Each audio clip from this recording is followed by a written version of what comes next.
ನಮಸ್ಕಾರ ಸ್ನೇಹಿತರೆ, ಮಹಾಚಂದ್ರ ಯೂಟ್ಯೂಬ್ ಚಾನಲ್ಗೆ ತಮ್ಮೆಲ್ಲರಿಗೂ ಆತ್ಮೀಯವಾದಂತಹ ಸ್ವಾಗತ.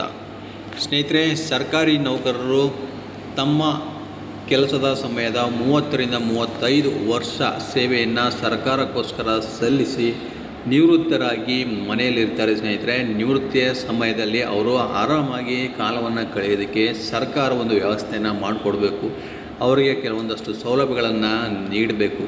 ಸೊ ಇದಕ್ಕೆ ಅವರು ಎಕ್ಸ್ಪೆಕ್ಟ್ ಮಾಡ್ತಾರೆ.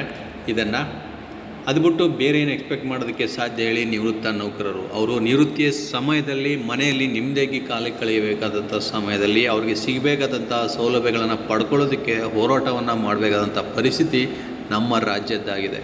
ಇದೊಂದು ಬಹಳ ಬೇಜಾರಿನ ಸಂಗತಿ ಅಂತಂದರೆ ತಪ್ಪಾಗಲಾರದು ಸ್ನೇಹಿತರೆ. ಯಾಕೆಂದರೆ ನಿವೃತ್ತ ನೌಕರರಿಗೆ ಅನ್ಯಾಯ ಆಗೋದು ಅದು ಬಹಳ ಬೇಸರದ ವಿಚಾರ. ಈಗ ನೋಡಿ, ಏಪ್ರಿಲ್ 4ರಂದು ನಿವೃತ್ತ ಸರ್ಕಾರಿ ನೌಕರರ ಒಂದು ಬೃಹತ್ ಸಮಾವೇಶವನ್ನು ಬೆಂಗಳೂರಿನಲ್ಲಿ ಹಮ್ಮಿಕೊಳ್ಳಲಾಗಿದೆ. ಸ್ನೇಹಿತರೆ, ಬನ್ನಿ, ಇದರಲ್ಲಿ ಯಾರ್ಯಾರೆಲ್ಲ ಬರ್ತಾರೆ ಗಣ್ಯರು, ಇದರಲ್ಲಿ ಏನೇನು ಬೇಡಿಕೆಗಳನ್ನು ನಿವೃತ್ತ ನೌಕರರು ಅಲ್ಲಿ ಹಂಚ್ಕೊಳ್ತಾರೆ, ಇದ್ರ ಬಗ್ಗೆ ಒಂದಷ್ಟು ಮಾಹಿತಿ ನಾನು ಈ ವಿಡಿಯೋನಲ್ಲಿ ನಿಮಗೆ ತಿಳಿಸ್ಕೊಡ್ತಾ ಇದ್ದೀನಿ. ವಿಡಿಯೋ ಸ್ಕಿಪ್ ಮಾಡಿದೆ ಪೂರ್ತಿಯಾಗಿ ನೋಡಿ. ಹಾಗೆ ನಮ್ಮ ಚಾನಲ್ನ ಇನ್ನೂ ಯಾರ್ಯಾರು ಸಬ್ಸ್ಕ್ರೈಬ್ ಮಾಡ್ಕೊಂಡಿಲ್ಲ ಅವರು ಈ ಕೂಡಲೇ ಸಬ್ಸ್ಕ್ರೈಬ್ ಮಾಡ್ಕೊಳ್ಳಿ. ನೋಡಿ, ರಾಜ್ಯ ಸರ್ಕಾರಿ ನಿವೃತ್ತ ನೌಕರರ ಬೃಹತ್ ಸಮಾವೇಶ ಏಪ್ರಿಲ್ 4ರಂದು ನಗರದ ಅರಮನೆ ಮೈದಾನದಲ್ಲಿ ನಡೆಯಲಿದ್ದು, ರಾಜ್ಯದ ನಾನಾ ಭಾಗಗಳಿಂದ 30,000ಕ್ಕೂ ಹೆಚ್ಚು ನೌಕರರು, ನಿವೃತ್ತ ನೌಕರರು ಇದರಲ್ಲಿ ಭಾಗವಹಿಸಲಿದ್ದಾರೆ. ಸೊ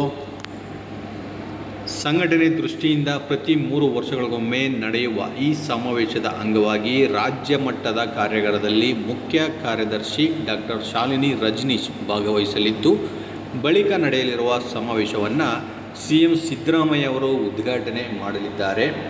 DCM DK ಶಿವಕುಮಾರ್ ಅವರು ಸ್ಮರಣ ಸಂಚಿಕೆಯನ್ನು ಬಿಡುಗಡೆ ಮಾಡಲಿದ್ದು, ಹಲವು ಸಚಿವರು ಗಣ್ಯರು ಪಾಲ್ಗೊಳ್ಳಲಿದ್ದಾರೆ ಎಂದು ರಾಜ್ಯ ಸರ್ಕಾರಿ ನಿವೃತ್ತ ನೌಕರರ ಸಂಘದ ಅಧ್ಯಕ್ಷ ಡಾಕ್ಟರ್ ಎಲ್ ಭೈರಪ್ಪ ಅವರು ಸುದ್ದಿಗೋಷ್ಠಿಯಲ್ಲಿ ತಿಳಿಸಿರ್ತಕ್ಕಂಥದ್ದು. 7ನೇ ವೇತನ ಆಯೋಗದ ಅಂತಿಮ ವರದಿಯಲ್ಲಿ ಶಿಫಾರಸು ಮಾಡಿರುವ ಎಲ್ಲ ಪ್ರಮುಖ ಶಿಫಾರಸುಗಳ ಜಾರಿಗೆ ಸಂಬಂಧಿಸಿದಂತೆ ಸಮಾವೇಶದಲ್ಲಿ CM ಸಿದ್ದರಾಮಯ್ಯ ಅವರಿಗೆ ಹಕ್ಕೊತ್ತಾಯ ಪತ್ರ ಸಲ್ಲಿಸಲಾಗುವುದು. ನಿವೃತ್ತ ನೌಕರರು ಮತ್ತು ಕುಟುಂಬ ಪಿಂಚಣಿದಾರರಿಗೆ ಸಂಧ್ಯಾ ಕಿರಣ ಹೊಸ ಆರೋಗ್ಯ ಯೋಜನೆಯನ್ನು ಜಾರಿ ಮಾಡಬೇಕು.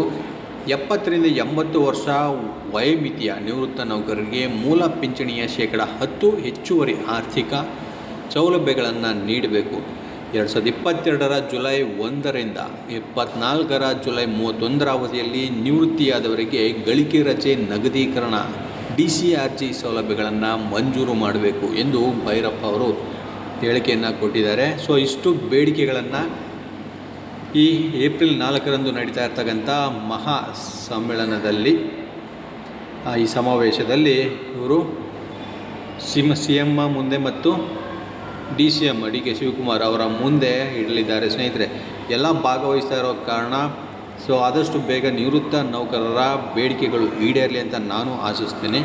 ಏಕೆಂದರೆ ಹೋರಾಟ ಮಾಡೋ ಶಕ್ತಿ ಅವರಲ್ಲಿ ಇರೋದಿಲ್ಲ. ಮುಂದಿನ ಜೀವನನಾದರೂ ನೆಮ್ಮದಿಯಿಂದ ಕಳೀಲಿ ಅಂತ ನಾನು ಬಯಸ್ತೀನಿ. ಸ್ನೇಹಿತರೆ, ಬನ್ನಿ, ಇದೇ ರೀತಿ ಮತ್ತಷ್ಟು ಮಾಹಿತಿ ಜೊತೆಗೆ ನಾನು ನಿಮ್ಮನ್ನ ಅಪ್ಡೇಟ್ ಕೊಡ್ತಾ ಹೋಗ್ತೀನಿ. ನಮಸ್ಕಾರ.